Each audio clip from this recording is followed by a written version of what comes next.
Thank you for tuning in and welcome to the Scholar's Chair.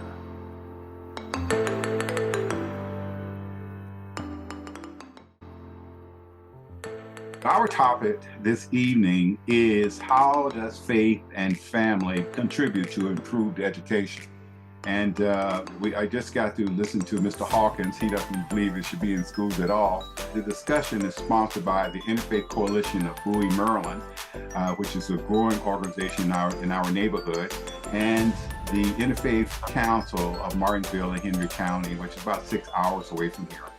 Our goal in our discussions is basically to build bridges of understanding, cooperation, and to remove ignorance from the concerns and traditions of others. We hope to proceed with the opening remarks, 5 to 8 minutes, by Dr. Wendell Fuller, who will be properly introduced by the founder and director of the Interfaith Coalition of Bowie, Mrs. Tamika Washington. After his opening remarks, we as a group, hopefully we will comment on them and along with my questions to engage dialogue. All right, Tamika, would you introduce our guest? Thank you, Khalil. As he said, I'm Tamika Washington. I'm the president and founder of the Interfaith Coalition of Bowie. Very happy to introduce Dr. Fuller. He is the chaplain at Fauquier Health. He's the adjunct faculty at Northern Virginia Community College. He's a special educator at Prince William County Public Schools. He's the past chapter president at Groove Phi Groove Social Fellowship, which he is proudly representing today. Studied education, curriculum instruction at Liberty University, studied communication at Bowie State University, studied a Master's of Arts in Teaching at Notre Dame of Maryland University. Dr. Fuller. At the root of the problems in the educational system, there's a lot of discussion about what the cause of it is. There's discussion about teacher tenure, about school choice. There's discussions about funding. There's discussions about racial inequality. There's discussions about many people in many different arenas who wear many different hats have presented different reasons for the depreciation and the decline of the American educational system. Going back in history, the Pew Research Center did a study in 2016 where they looked at the impact of religion specifically, and I'm gonna circle back with this, but looking at the history of religion in developing educational systems, and for those from the Islamic perspective, religion was central in the development of the education and the arts and sciences in the Islamic, whether it was the Umayyads or the Abbasids, including the early, and even the Sahaba early on in the history of the dispensation of Prophet Muhammad, peace be upon him. So you had universities like Al-Azhar, the University of Medina, you had the University of Timbuktu, which were the pinnacle, and also the University, the House of Wisdom in Baghdad, which brought scholars from all over the world into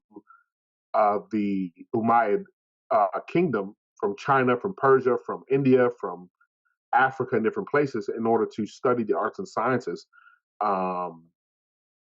This was in 1258. So this is long before the conquest of Spain by the Europeans in 1492. And then the Christianity, the religious education was really the only way for you to get an education in Europe prior to the Protestant Reformation. And then you had other leaders like Comenius and the Moravians and the Brotherhood during the Protestant Reformation, who came up with a more ecumenical or less doctrinally based education, but they still were funded and controlled by the church. So that, getting at the root of it, and then for my own personal experience, we learned both at Notre Dame of Maryland, which is a Catholic university, and at Liberty University, that education is a calling. Education is a vocation, similar to priesthood or being an imam or being a police officer or a military soldier. Uh, Education is a calling. Then my second point, dealing with family, really, and I told this to my class at Northern Virginia Community College. The problem with education, specifically, is a fatherhood crisis. There's no other causal effect. We have other extraneous symptoms of this problem, whether that's funding for students or poverty or um, you know child care or whatever other reasons. But really, this is a fatherhood crisis. There's tremendous amounts of research, and we can go through it if you have specific questions. But there's a tremendous amount of research that show that engaged fathers, the Obama administration came up with fatherhood.gov, and they documented a lot of this, where engaged fathers increase the academic success and the future earning potential of children. Huge gaps. We're talking about 20-30% gap. At the same time, that we have 80% of, and we'll use African Americans as a specific example of this, where the problem is specifically acute. You have 80% of third graders who are not reading on grade level, and at the same time, you have 85% of Black children being born and raised in female head of household families. Right. So, can we find there is a causal relationship between that? You can't Yeah. numbers any other kind of way. So, for me, in my practice, in my research, I have always focused on the gap between fatherhood and family as it relates to children in education, specifically boys, but girls as well. And we need the faith leaders in our community, the government officials. We need to really key in on fatherhood, successful marriage, which at the end of the day is a religious sacrament for most people.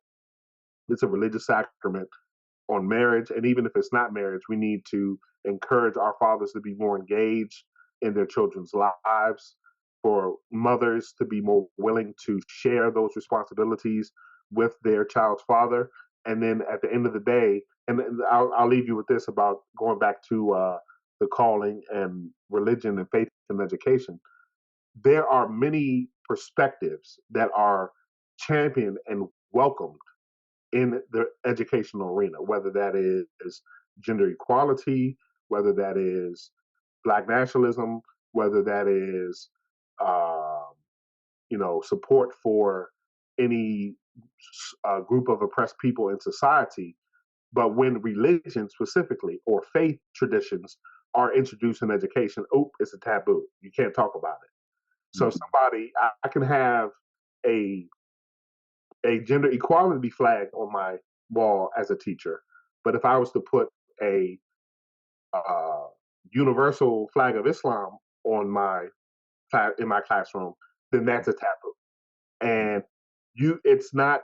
We're not dealing with an apples to apples comparison, of course, but at the end of the day, until those teachers who have a faith tradition and are in education because of their faith tradition are allowed to share their perspective at the same level and the same fervor that those of other philosophical perspectives are allowed to share, then we will continue to have the gap and we will continue to have the erosion of the educational system. And God has to put you in that position to be a teacher.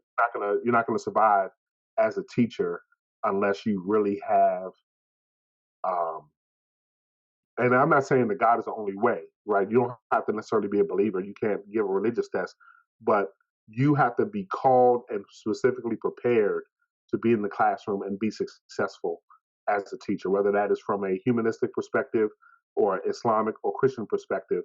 You have to have the passion and the desire to uh, to stay the course and be effective at that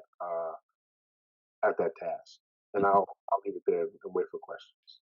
Right. I must say, I'm going to give Dr. Bell, who's also a educator, just the first crack at questions if he wishes to ask a question or if he wants to further the comment. Yeah. It seems to me you're saying we should teach religion in secular schools. Is that what I'm hearing from you? That wasn't what you said, or was it? That the teacher should make his or her religion known, and if necessary, make it a part of what he's teaching? Did I get that right? I'm saying that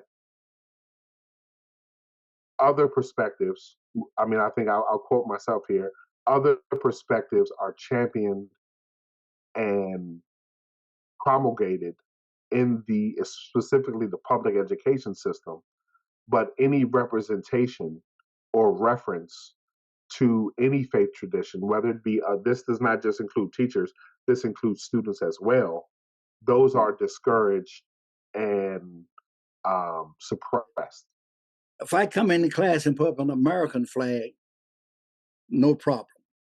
Right. If I come up and put up an Islamic flag in America, that's a problem, right? If I'm a teacher and this has happened to teachers that I know. I had a teacher who wore a T-shirt that they got from Walmart that said, "Y'all need Jesus," and she was told to take the T-shirt off. She was told she could not wear that T-shirt. Right across the hall from her, there was a teacher who had a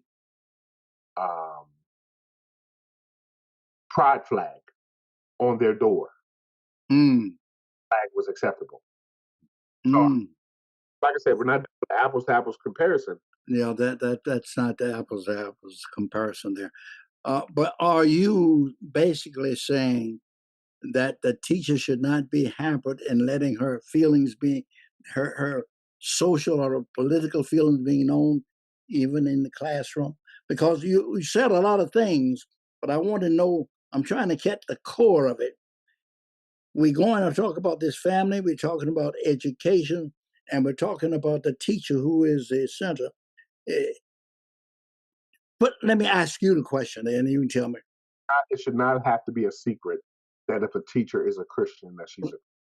Gotcha. All right. But should she write it on a board? John the Baptist, so and so and so said so and so, as a matter of general information. We're not talking about evangelism. We're talking about if that teacher is on her lunch break, she should be able to have her Bible on her desk if she wants to have it. Her free speech rights not hampered because they're religious, just like other free speech rights are not hampered because of whatever perspective that they hold. Okay, she's on the job though, right? She's on a public job. Yes. Okay. I'll chew on that for a little while. I have a couple other questions. It may come up in the discussion a little later. Please do. And I want to extend a hello to Reverend Snavely here as well, Cynthia Snavely.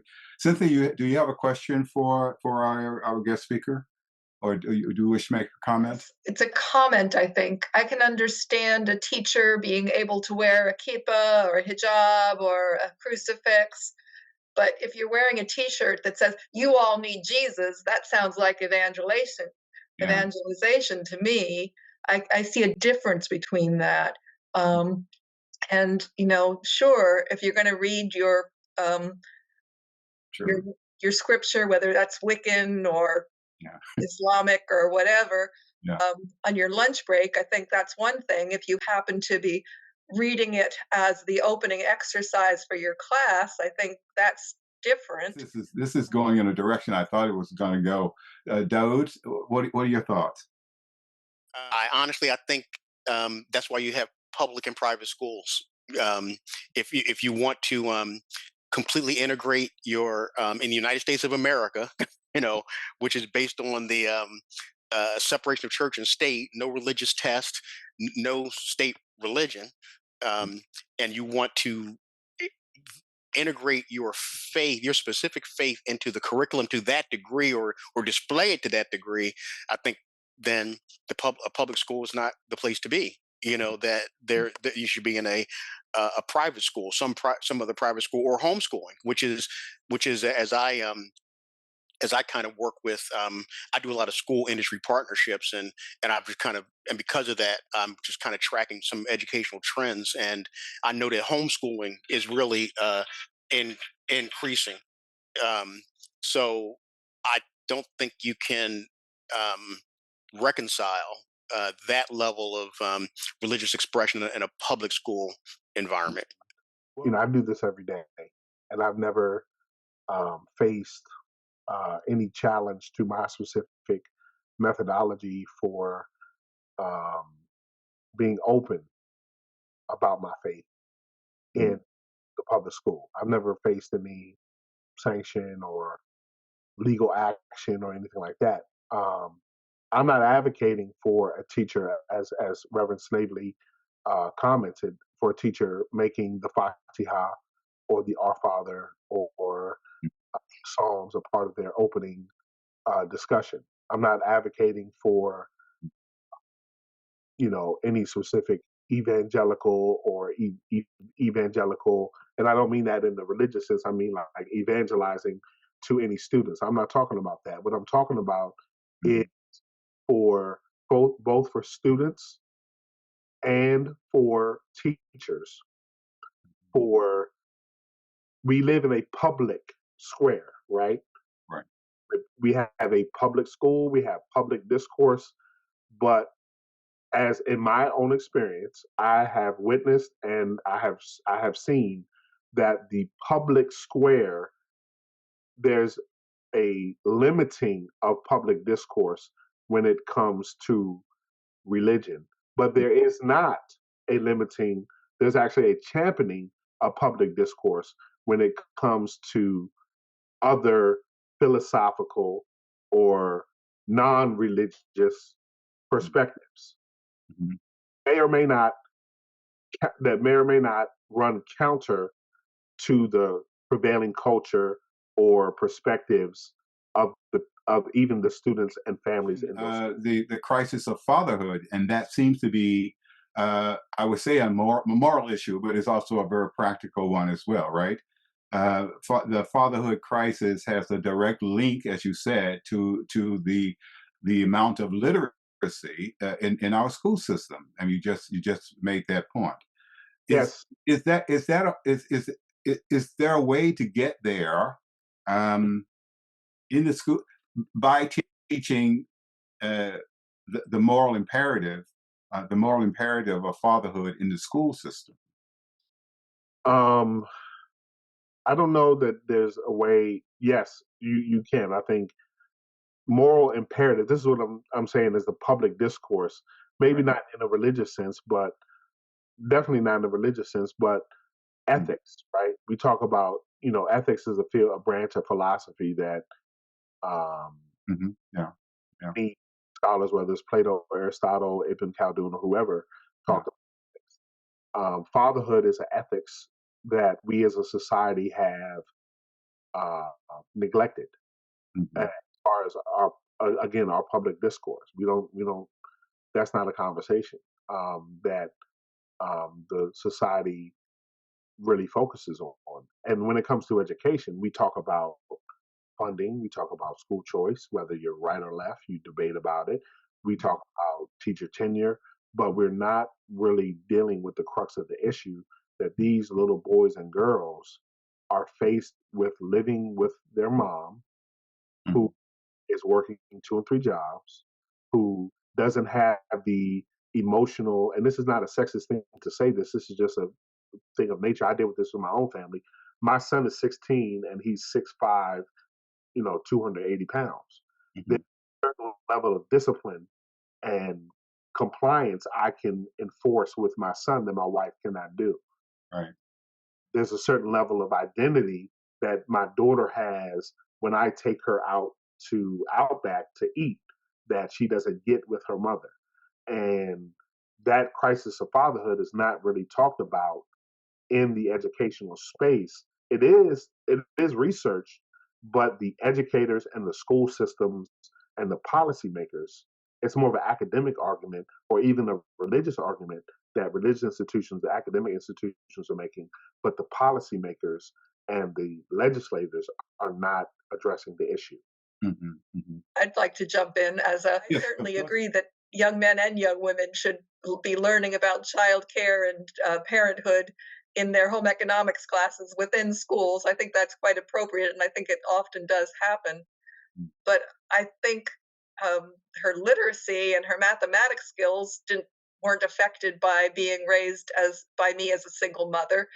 The only thing I think that was most affected was perhaps her relationship with the people she's dated and not having seen me in a relationship to model that for her. But Mhm, mhm, academically, I don't think being a single mother um, denigrated her abilities.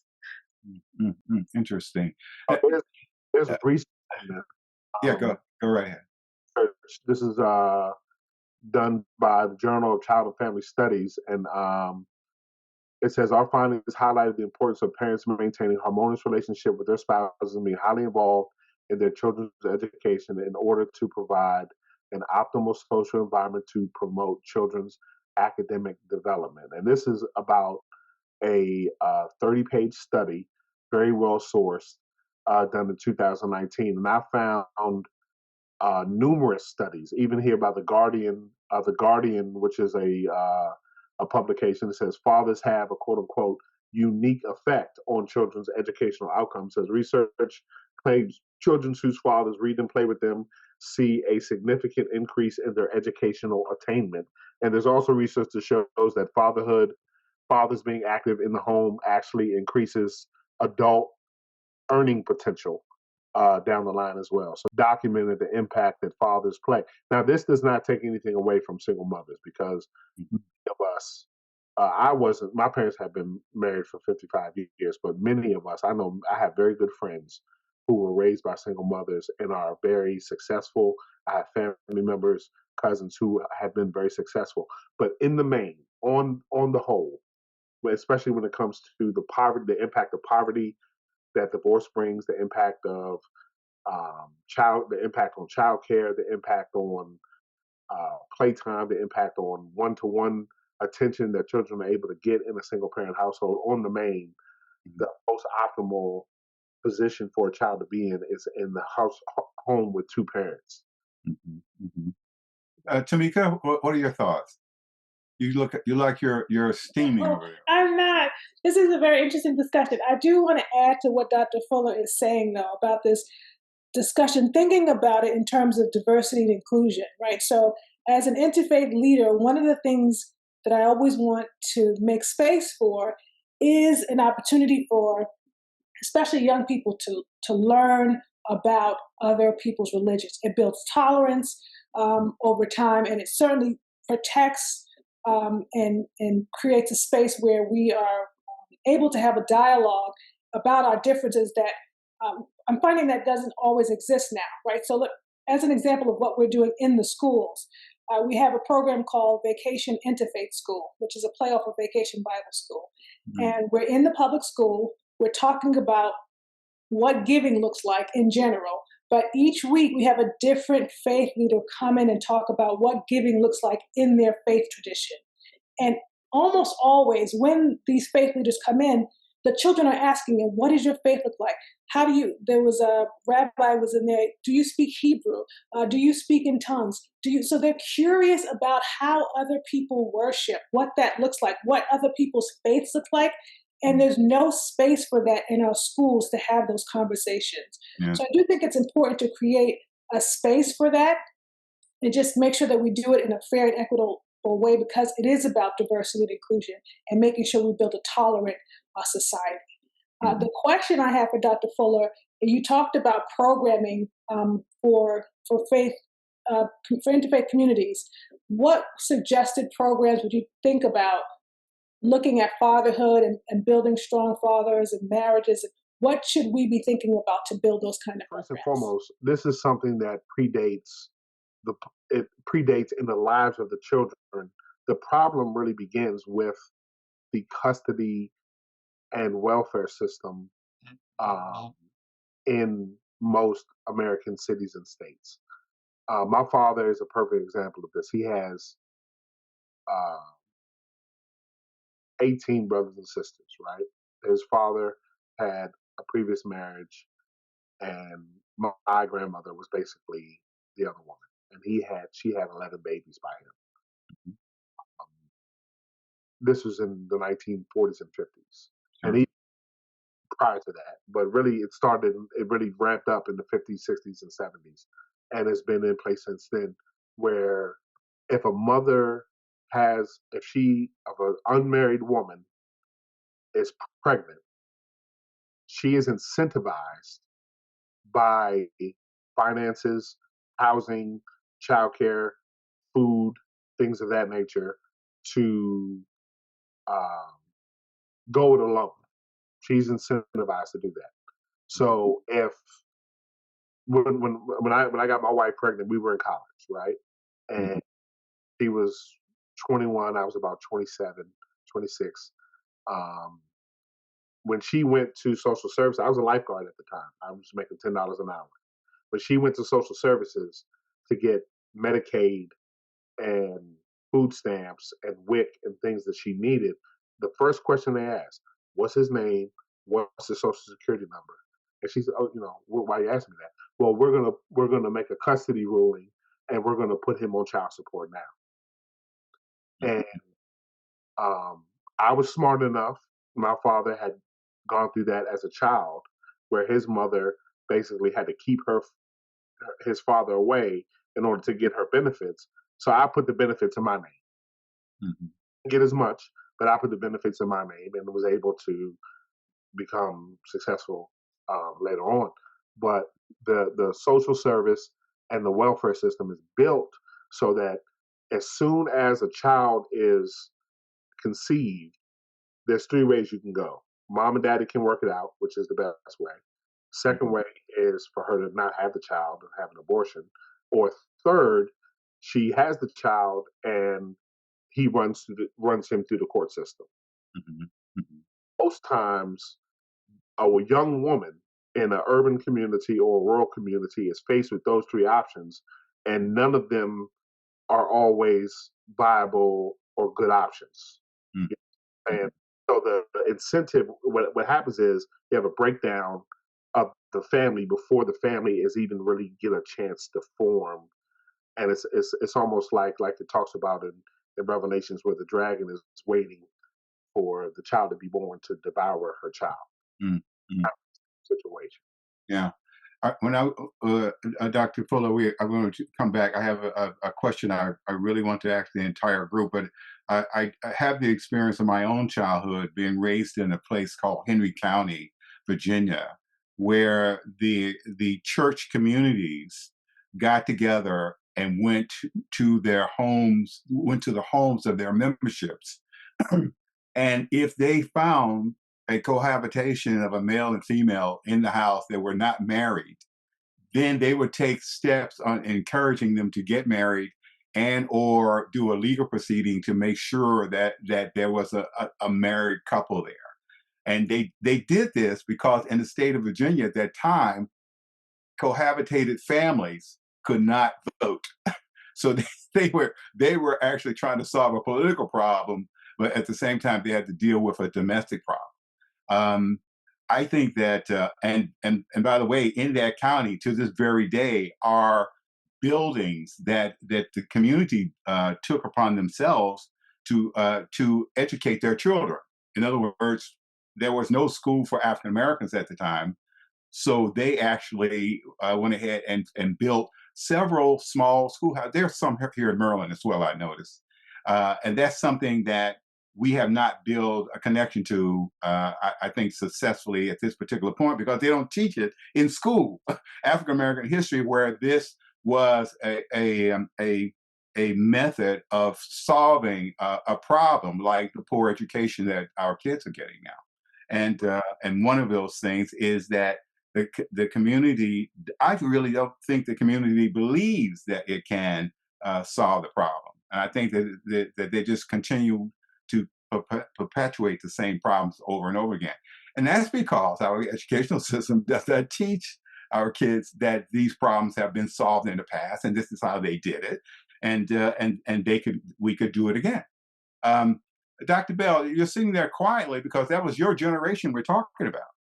Yeah, but I got a couple of questions. That's why I'm sitting here quietly. First of all, That's going good. back, going back to you, Dr. Fuller. From what I got from you, you're telling us that a child who was raised in a two-family, husband and wife household does better in life than one who is not. Generally, Generally, is that what you're telling us? generally, that would be a generalization, but the research has. Okay, okay. Well, I don't find an argument with that. Well, what if the parents are two men or one or two women? What do you say about that? That's a trick question. No trick question. It's happening. This is real life that I'm talking about. Research would show pretty much the same thing, that two um, same gender parents usually have um, similar success rates. Okay, okay. Now I don't I know lots of You- single families. that I'm sorry. I wouldn't necessarily agree with that as a solution. Mhm. No. I'm talking about two people who have the benefit of the child at hand and want to do well with the child. That's whether all men or all women. But my next question has to do with the sense that I have seen many women raise kids by themselves and they come out fine. I've seen that. They come out, hey, they know who they are, they got self-respect, and they are good students and all. So, but your statistics tell us that is minimum. Is that's what I'm hearing?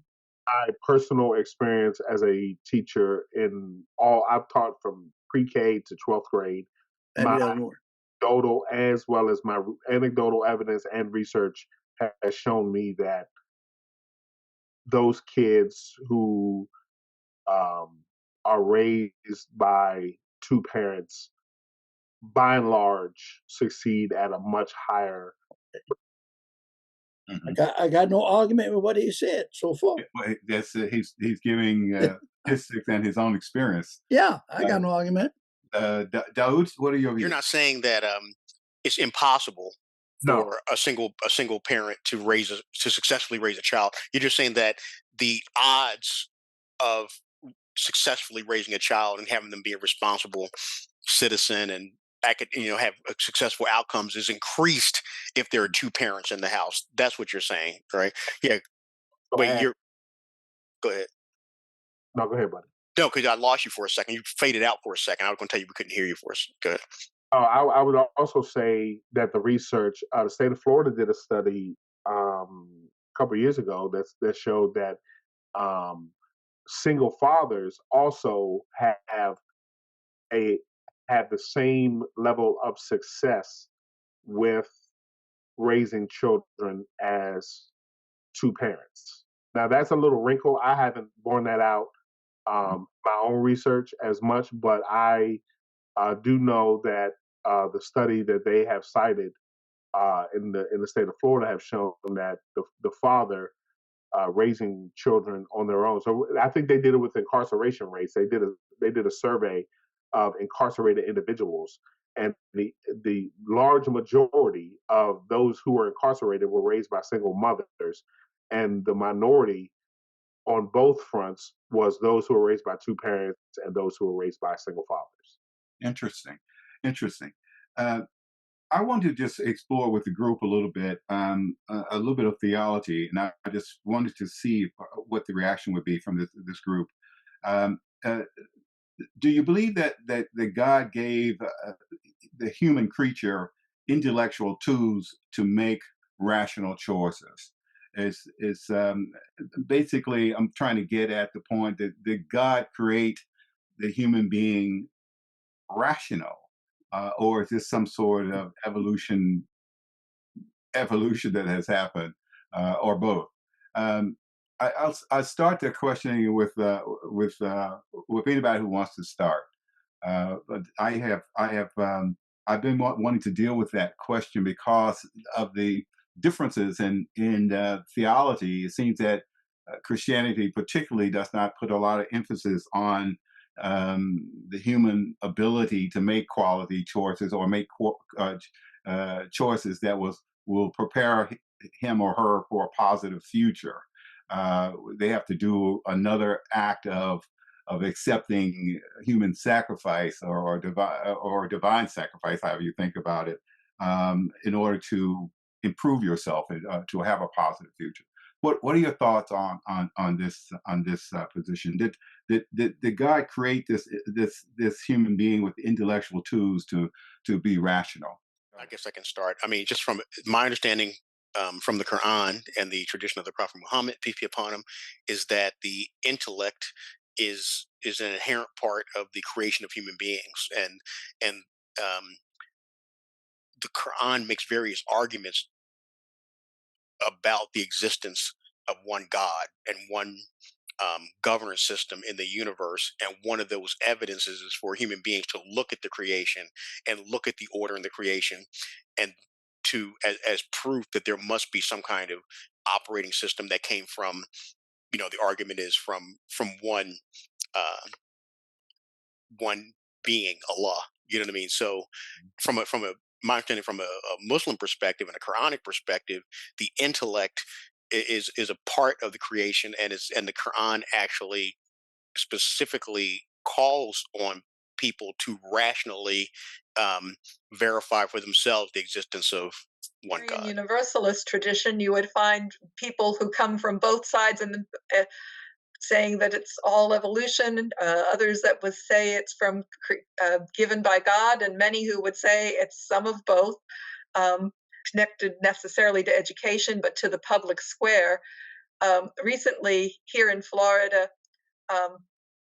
there was a meeting of the Tavares City Council, and they always begin with an invocation that goes through the various groups from the community.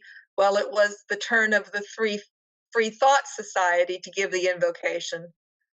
But the Free Thought Society gave the invocation, and then the mayor said, and now so-and-so from wherever is going to give the Christian invocation. Like the Free Thought one wasn't good enough. It had to be followed up by a Christian one. And I only know about it because the person from the Free Thought Society reached out to the Unitarian Universalists and several others and asked if we would say something about this, and their sense that they had been not included as part of the community by not feeling like their invocation was good enough. Yeah. From the humanistic standpoint, God gave man an intellect to begin with. How he used it depended on his living conditions. But I mean, there was a stage where even with the intellect, there was a period of savagery. And then as man learned to deal with his environment and others, he developed into a barbarian. And as he began to cultivate land and whatnot, he became civilized. And as he tries to get rid of all these problems that being greed and whatnot in civilization, we want to humanize him. The next step up, where he looks at you as being one the same as he. That's a level of valuing people. And of course, we can never get to the angelic level, but those are the levels. But the intellect is there. The intellect is there. Yeah.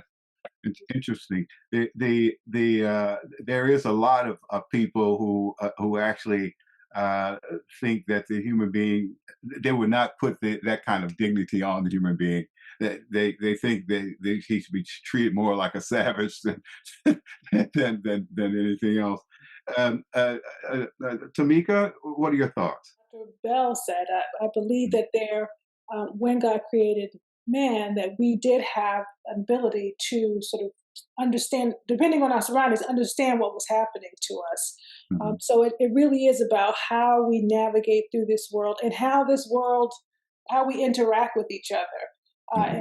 And we find that even now, right, if a society breaks down, they immediately revert back to barbarism, savagery, Absolutely. because it is innate within us. And so it really is the structure of the society around us that keeps us together as a society. Look, Khalil, right now we got a war going on in Gaza that's savage. Yeah. It's not just barbaric, it's savage. Huh? Made by men with intellect. Yes. Interesting.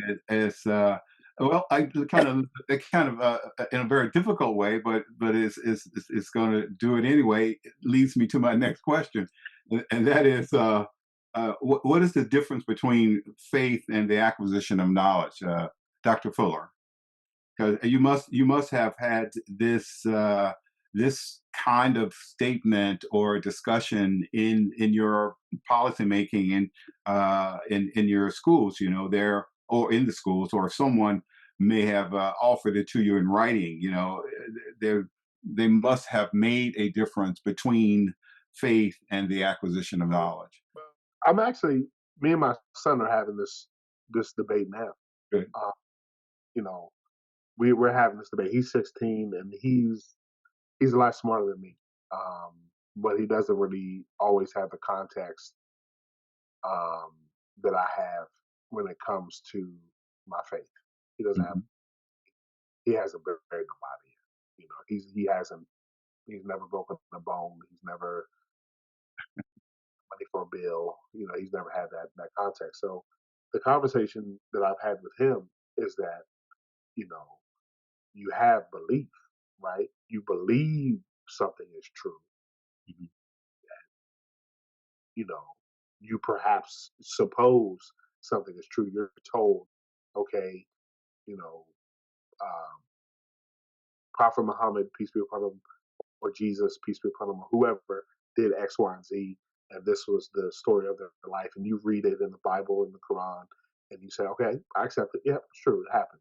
That's belief. And then you have faith, which is a level of certainty based on some type of um, experience, whether it's a intellectual experience or a life experience, where you experience by applying your belief to something, you come to a certain outcome, and now you have certainty based on your experience. Now you still don't see what happened, but it is evidence, like it says in the Bible, that is evidence of things not seen. Right now, the end part of that is fruition, where the belief and the faith, the belief is lost in faith, and then faith is lost in fruition. If you can actually make manifest, right, you can actually make real what it is that you believe and what you have faith in, and you can actually say, um, I believe I'm gonna get this bill paid, and then you have faith I'm gonna get this bill paid, but then you do something, right, based on that belief and that faith, and you get the bill paid, or something happens to you and that bill gets paid. Now it's real. Nobody has faith in something that's real. We So have you verify your belief. verified is a true verified belief. Now I will say this, and I want to hear what Dr. Bell has to say about this, but part of the biggest problem, and I'm dealing with this, and this generation of children is specifically dealing with education. They're not accepting what you tell them just because, oh, it's in the Quran, so you got to believe it. Oh no, they're not doing that. Good. So That's we good. Oh, I'm sorry. Go ahead. oh no, that's not what I'm saying Go about ahead. Did you finish? Go ahead. Finish, please. what I'm saying is that now in this generation, in this time period, we have to, and it's been said before, but we have to make sure that children and young people, they actually don't take what we tell them about faith based on what we tell them, but they have to come to their own verifiable understanding and knowledge of it on their own, and with whatever guidance you can. But unless we do that, we're gonna they're gonna lose that institutional and traditional knowledge, because we can't just expect them to believe it because we said so. Right. Well, that's true. Dr. Bell, go right ahead. You were. Knowledge, knowing, is always better than belief. That's the first thing. Right. Faith in what? What you know. You see, I have glasses in my hand. You know that. Mm-hmm. Do I have glasses in my hand now? You don't know. That's faith. But what you come up with. My point, simple as this, that this term faith is overused.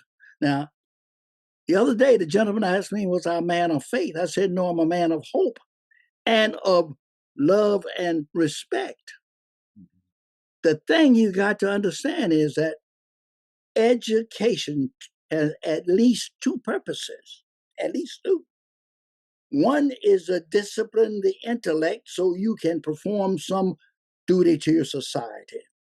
The other is to discipline the mind and spirit with values of what the society wants. Those are at least the two bases. You may find others. Now, if your education isn't doing that, your education is slacking. Now, your children, when you tell the child that, I'm sorry, when you tell the child, my wife is on the other Zoom, sorry. Mm-hmm. Mm-hmm. Good. When you tell the child that God made the universe in 6 days and rested on the seventh, and expect him to use his intelligence. If he used his intelligence, you would say, why did he need 6 days if he was almighty? So when you educate somebody, you're running the deal of having him become a critical thinker. Mm-hmm. But nevertheless, you want him to assume and hold on to those values that the society holds to be valuable. That is, treat others as they should. Do not kill. Do not steal. So, and that's can be done in most households, but the world out there ain't gonna let it happen so easily.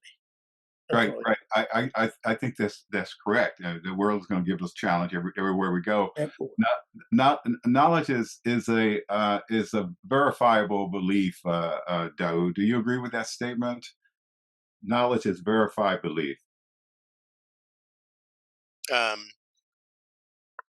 necessarily, because you could actually believe something that's disproved. So You can believe um, untrue, right? yeah, right. That's what I'm saying. That they don't necessarily go together. In my mind. I mean, if you ask me this question at this moment, yeah, it's there are things that people believe.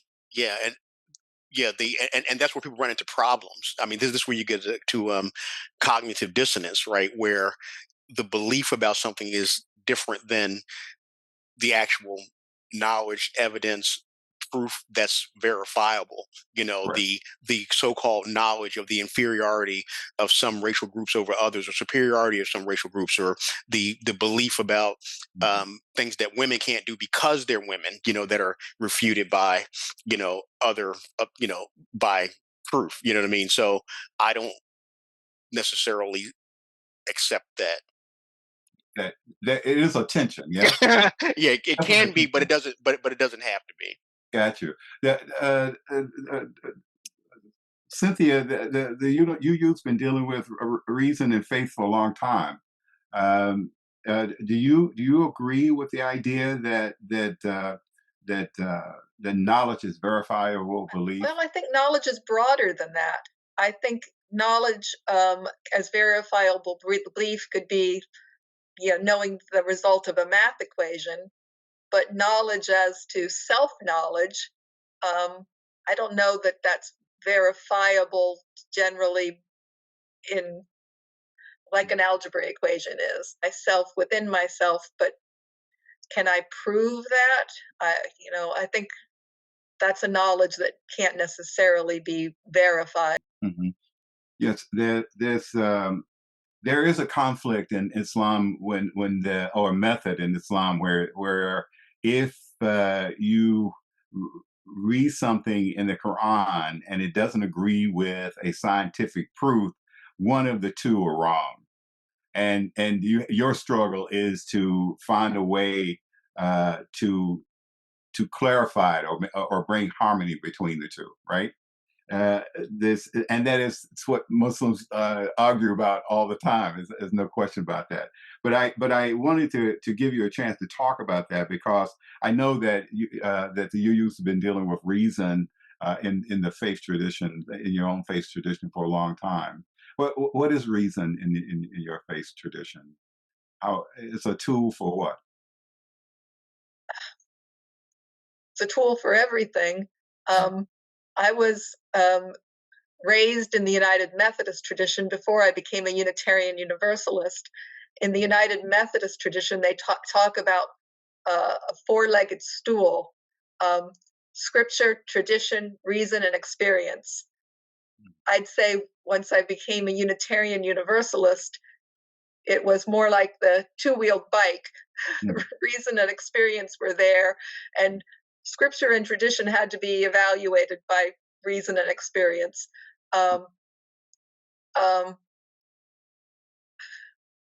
I'm trying to think. I mean, we certainly have a number of educators in my tradition of the Unitarians and the Universalists. Universalists who began some of the early schools for African Americans in the South after Civil War. We've got Bronson Alcott and Elizabeth Peabody and some of those folks in the Unitarian tradition. Yeah.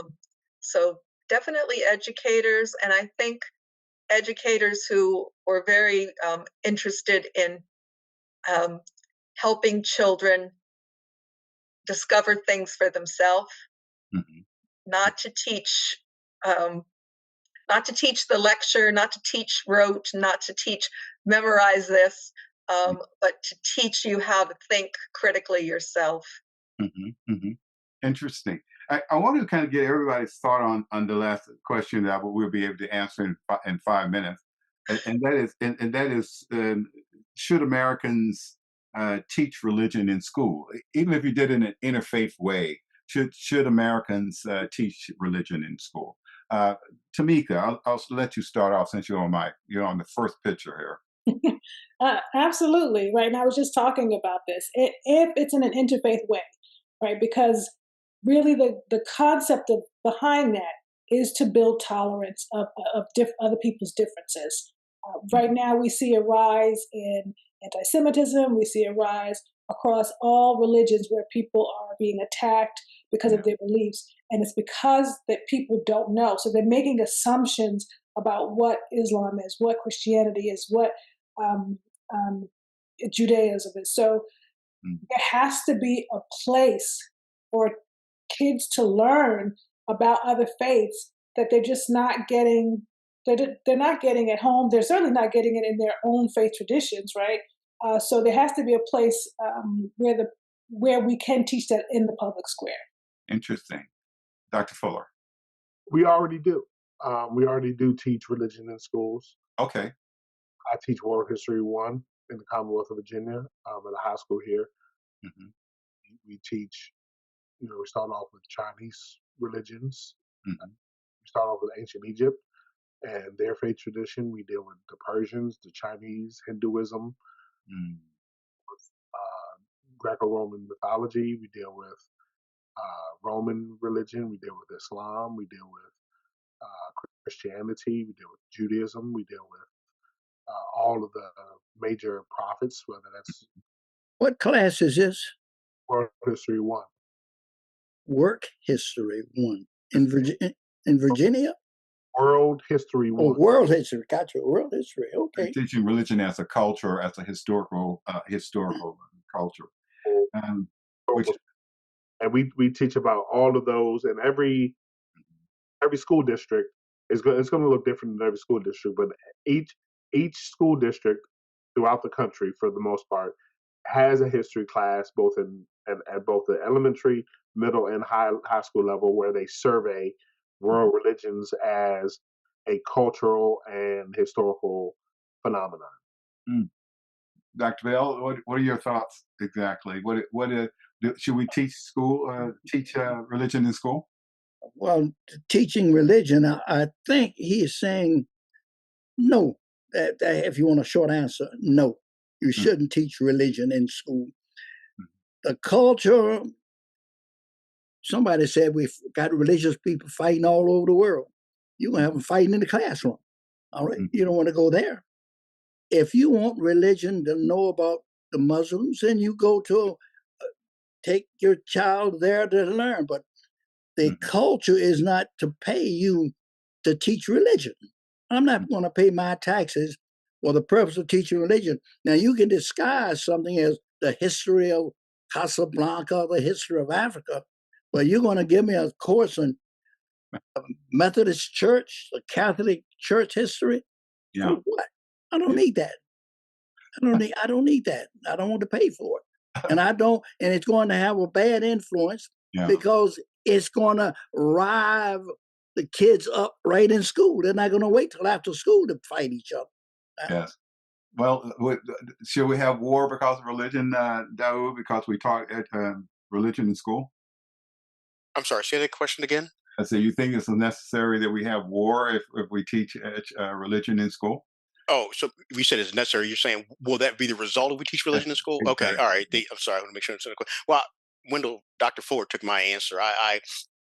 Religion is taught in school. I mean, but it's taught within the context of history or sociology or social studies or something like that. You know what I mean? So I think that actually is very it's the appropriate way to teach those topics in a public school system, and I think they should be taught. And actually, I don't know how you even teach world history without the belief systems of various civilizations and societies. You know, so and now I think if you're talking about religion from the perspective of should there be a Bible study class as a part of a curriculum, you know, from a faith perspective or Quran study or Torah study, no, that's inappropriate. It will be running against people's specifics faiths, and you will be forcing people necessarily to take part in a study that may be inconsistent with their belief system. So if you did that, first of all, I don't even think you couldn't even begin to have that kind of class in a public school. So I don't think you would even get to like a war. If it did happen, there would be there's such an outcry, and the teacher would probably be disciplined that they would learn that that's not appropriate in the classroom. I agree with some of what's been said. I think it's appropriate to teach about religion in public school so that people, our children, can learn about the various religions of the world. I think it's inappropriate to teach religion. If you're teaching the faith itself, I think that belongs in the synagogue, the mosque, the church, the temple. But if you're teaching about religion, I think that's appropriate, and it hopefully will help create more understanding among us rather than war among us. Yes. I disagree with everyone who said anything, but more importantly, thank you all for your contributions, because I benefit personally from what you have said, and also when as we're recording this, we are broadcasting it to about 4 to 5 million people in the tri-state area here, from the television station CTV here. But I wanted to just say that one of the experience that I had in going back to college was taking a biology class, and I just noticed that as I was going through the process, that there was hardly any Muslim contributors to the science. And here it is that I have these volumes of books on my wall of Islamic scientists which says that they really are looking at the physical world from a theological point of view and making discoveries and putting forth knowledge because of it. And I gather that this is the case with all religions. So I don't even know how you can have.